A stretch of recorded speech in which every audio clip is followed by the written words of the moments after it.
ਵਾਹਿਗੁਰੂ जी का खालसा वाहिगुरू जी की फतेह। ਸਾਡੇ ਨਾਲ ਰਵੀ ਆਜ਼ਾਦ ਜੀ ਨੇ ਜਿਹੜੇ ਹਰਿਆਣਾ ਦੇ ਪ੍ਰਦੇਸ਼ ਅਧਿਕਸ਼ ਨੇ।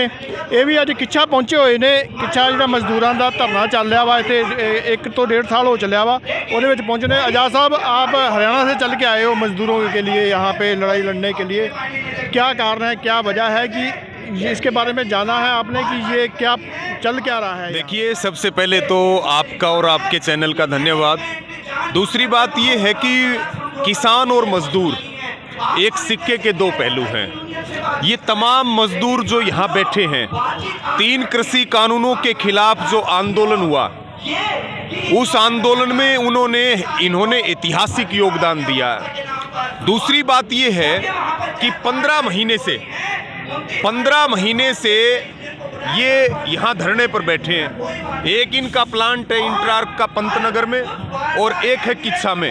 दोनों जगह आंदोलन चल रहे हैं। परमानेंट मजदूरों को कंपनी से बाहर किया गया और जो अस्थायी लेबर है उसका भी शोषण वहाँ किया जा रहा है।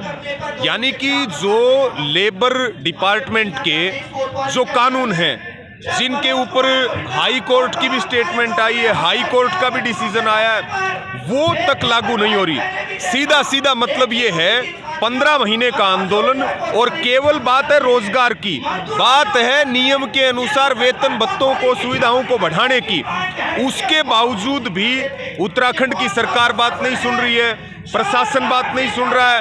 कंपनी का जो प्रशासन है वो बेलगाम होकर के काम कर रहा है। तो हम तो ये कहना चाहेंगे कि उत्तराखंड में कोई सरकार नहीं है, यहाँ पे कॉरपोरेट्स के दलाल बैठे हैं और उनके संरक्षण में ये लोग जो है सारे नियम कायदे कानूनों को धत्ते पर रख करके 700 से ज़्यादा मजदूर, उनके बच्चे, ये अपनी रोजी रोटी और भविष्य की लड़ाई लड़ रहे हैं। पिछले दिनों 4 अक्टूबर को यहाँ महापंचायत हुई।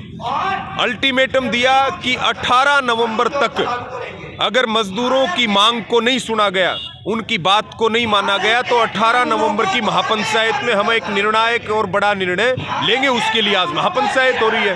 जी, जब अल्टीमेटम दिया गया था तो प्रशासन की तरफ से, जहाँ प्रबंधन की तरफ से कोई किसी तरह का कोई आपसे कोशिश नहीं करी गई आपसे रास्ता कायम करने की?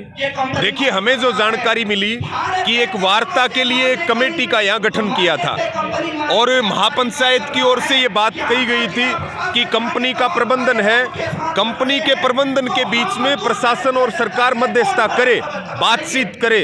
लेकिन 45 दिन तक कोई वार्ता नहीं हुई। वार्ता के लिए भारतीय किसान यूनियन के पदाधिकारियों ने भी कोशिश की। यानी कि सरकार टकराव करवाना चाहती है, सरकार जो है वो विवाद को बढ़ाना चाह रही है। लेकिन किसान और मजदूर, यानी कि आंदोलन मजदूरों का है, किसानों का समर्थन है और कंधे से कंधा मिलाकर के हम साथ देंगे। जी, नेशनल लेवल पे चल रहे हैं, हर जगह ही ये हाल है। अब हमारा क्या, जो वित्तीय घाटा जो है वो भी बढ़ता जा रहा है। जैसे एक्सपोर्ट है वो हमारा कम हो गया है, इंपोर्ट ज़्यादा हो गया है। ठीक है जी, तो ये किस हालात की ओर बढ़ रहा है देश में, ये भी जानना चाहता हूँ। और इसके लिए सबसे पहले तो जिम्मेदार है सरकार की पॉलिसीज, सरकार जो कानून बना रही है। और एक तरह से हम ये कह सकते हैं कि हिंदुस्तान में कोई सरकार नहीं है, यहाँ पे कंपनियों की सरकार है। देश के प्रधानमंत्री हैं वो केवल एक मुखौटा है, असल जो राज चल रहा है वो अडानी अंबानी जैसे कॉरपोरेट का चल रहा है। और जो वैश्विक संस्थाएं हैं, WTO की पॉलिसीज हैं, WHO की पॉलिसीज हैं, IMF है, वर्ल्ड बैंक है। यानी कि हमारी सरकार जो है, आप कह सकते हो विदेशी कर्ज इतना बढ़ रहा है कि सरकार कटोरा लेके खड़ी हो जाती है, फिर वो अपनी पॉलिसीज को लागू करवाते हैं। एक तरफ वो संकट, एक तरफ कॉरपोरेट्स का संकट। यानी कि कुल मिलाकर के मुद्दा ये है कि सुई से लेकर के और जहाज तक पे उद्योगपति पूंजीवाद अपना कब्जा करना चाहता है। इसी के खिलाफ हमारी लड़ाई चल रही है और ये पूरा एक षड्यंत्र है, किसान से जमीन छीनने का, मजदूर से मजदूरी छीनने का, किसान को बंधुआ मजदूर बनाने का, सरकारी संस्थाओं को बेचने का, बच्चों को शिक्षा से वंचित करना, उनको नशों की तरफ धकेलना, उनको जो है शिक्षा, आज आप देखिए स्कूल कॉलेज बंद हो रहे हैं। तो इसके लिए सरकार, आप भूखमरी में देखिए भारत के हालात क्या है, आप वैश्विक कर्जे में देखिए भारत के हालात क्या हैं, आप जो है अमेरिका और जो दूसरे समृद्ध देश हैं उनमें किसान को 92% से ज़्यादा सब्सिडी दी जाती है। भारत की सब्सिडी के ऊपर WTO ये कह रहा है किसान की सब्सिडी को काटो। तो ऐसी बहुत सारी पॉलिसीज है, हमारे ऊपर चारों तरफ के हमले हो रहे हैं और इस स्थिति में हमारे पास लड़ने के अलावा, आंदोलन करने के अलावा कोई रास्ता नहीं है। इसलिए संयुक्त किसान मोर्चा पूरी ताकत के साथ आंदोलन की रणनीति पर काम कर रहा है।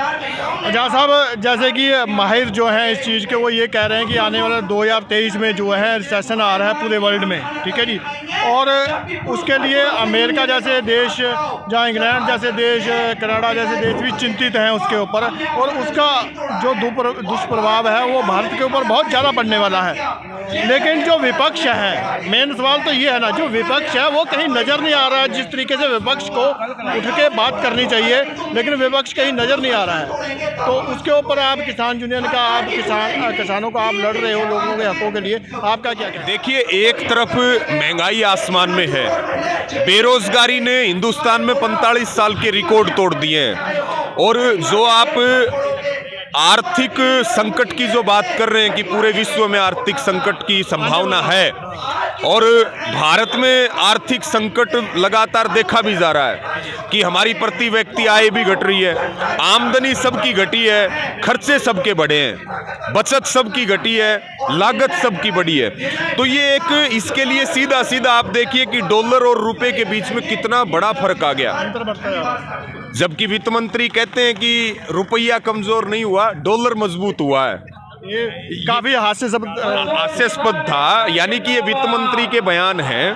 तो यहाँ सरकार में वो लोग बैठे हैं जिनको खेती का ज्ञान नहीं है, उनको खेती का मंत्री बना रखा है, जिनको अर्थव्यवस्था का ज्ञान नहीं है उनको वित्त मंत्री बना रखा है। तो ये सारा काम उल्टा सुल्टा हो रहा है, और ये लोग जो है देश को बर्बादी की कगार पर लेकर के जा रहे हैं, और इसमें हमारी सबकी जिम्मेदारी है कि हम मिलकर के संगठित। सवाल था मेरा सवाल तो विपक्ष के ऊपर था, ठीक है, विपक्ष कहाँ है? विपक्ष, ये बिल्कुल आपकी ठीक बात है कि विपक्ष का काम है जनता की लड़ाई सड़क से लेकर के संसद तक लड़ना और सरकार को झुकाना। जो काम विपक्ष को करना चाहिए वो काम तो जो है भारतीय किसान यूनियन और संयुक्त किसान मोर्चा कर रहा है। तो विपक्ष को भी ज़रूरत है, विपक्ष केवल चुनाव में दिखता है, चुनाव के बाद कहीं संघर्ष करते हुए नहीं दिखता। तो ज़रूरत है विपक्ष को भी संगठित होकर के लड़ना पड़ेगा, नहीं तो जो है आम आदमी तो, जब जनता ही संकट में रहेगी तो फिर जो लोग विपक्ष में बैठे हैं वो भी फिर जनता से उम्मीद ना रखें, वो कंधे से कंधा मिला करके जनता का साथ दें, उनकी आवाज़ को बुलंद करें। जी चलिए, ये बात तो राजनीतिक हो जाती है, लेकिन मैं फिर भी करना चाहूँगा कि जैसे राहुल गांधी जी हैं, वो पद यात्रा निकाल रहे हैं, एक भारत जोड़ो यात्रा निकाल रहे हैं, बहुत अच्छा, मैं मानता हूँ, चलो अच्छा कर रहे हैं विपक्ष के तौर पे। आप उसको किस तरह से देखते हो, आपका नज़रिया क्या है, वो जानना चाहता हूँ, आपके निजी सवाल ही है। देखिए, हम ये कहना चाहते हैं कि आज देश में मोदी सरकार की और बीजेपी आरएसएस की तानाशाही चरम सीमा पे है। देश में एक घोषित इमरजेंसी है। बिल्कुल इस समय जो है विपक्ष को मजबूती से लड़ना चाहिए, और इस तरह की यात्राएं निकलेंगी तो विपक्ष संगठित भी होगा और सरकार के ऊपर दबाव भी बढ़ेगा। ऐसे कार्यक्रम चलते रहने चाहिए। जी, चलते रहना चाहिए। बिल्कुल जी, जिवें तुसां सुनिया वा भी असीं रवि आजाद जी नाल गल कर रहे सां। देश दे विच समस्यावां बहुत ने, प्रॉब्लम्स बहुत ने, पर ਉਹਦੇ वास्ते किते ना किते विपक्ष भी जिम्मेदार आ। विपक्ष जिहड़ा वा ਉਹ बरसाती मेंढक वांगू इलैक्शन के सीजन ते ही निकल के आउंदा वा, अदरवाइज वो पता ही नहीं हुंदा भी विपक्ष है कित्थे आ। इसे करके जिहड़ा सत्ता दा वा हौसले वो बुलंद ने, क्योंकि वो अपनियां मनमर्जियां कर रही है। धन्नवाद। तुसीं वेख रहे हो क्वेश्चन टीवी, मैं हाँ बघेल सिंह कालो।